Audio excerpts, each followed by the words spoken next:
xin chào mọi người, lại là video đây. Thì lâu rồi Vi mới quay livestream ghi lại thế này nên mọi người thông cảm. Bây giờ thì mình quê mình, chỗ mình vừa mới mưa xong. Thật ra là bây giờ mình không phải đang ở trong nhà mà đang ở trong nhà và hàng xóm. Bây giờ mình sẽ cho các bạn đi xem cầu vồng nhé. Chỗ mình rất là đẹp.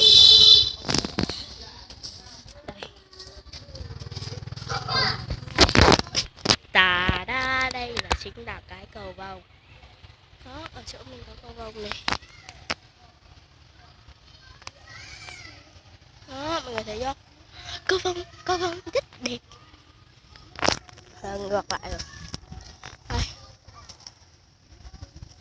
Bây giờ không biết làm thế nào để đảo ngược nó lại luôn ý.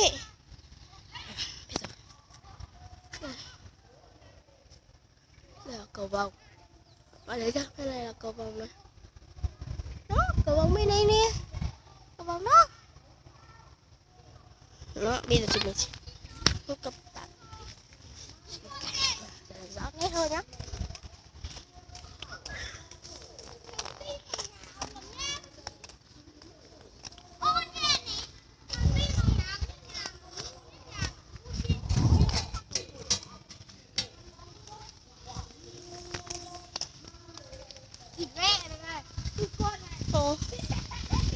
Cầu vồng bắt đầu mờ đi rồi mọi người. Nếu mọi người thấy thì nhớ bấm subscribe cho mình. Hôm nay chỉ mặc bộ này nè. Mặc váy. Đây ở đây là rõ nhất thôi.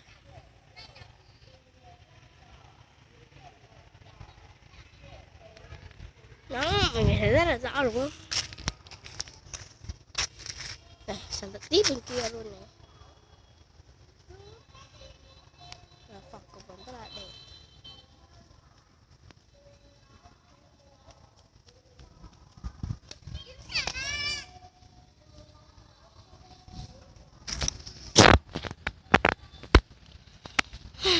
Thật ra là thì là thì là đây.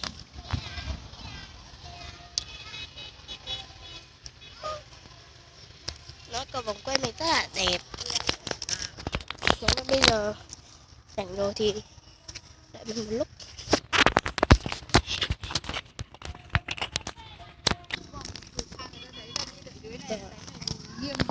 Đó, bây giờ mình có chụp ảnh xong rồi, bây giờ thì mình sẽ đi quay lại chỗ mẹ của mình.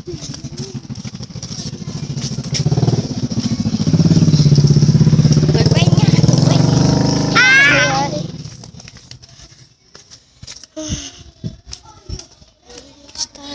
Style. Dạ, mình có đăng một video mới.